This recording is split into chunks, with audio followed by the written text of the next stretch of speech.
So quick video from the team at Capital Play. Here is the Montana Fort X-Display model that we're about to put up for sale online. I thought it'd be worth giving you a quick walk around. Bit of background, made of 100% Pacific cedar wood, super tough and been very popular. So this is the Montana Fort. It's got a deck height of 1.5, which means that regular kit comes off it, ladder, steps, etc.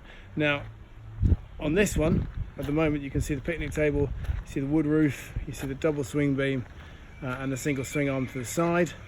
What it's going to have as well included, if we go across here, is 2 or 3 things. One, the smaller of these slides, super quick 3-meter super slide, and then off the back itself, bear with me, you've got the rock wall, and again round the back, as you'll see here, some steps. So this is the Montana Fort, double swing beam one end, single swing arm the other end, picnic table, wood roof, and as I say, 3-meter slide, rock wall, and the steps. That's the back.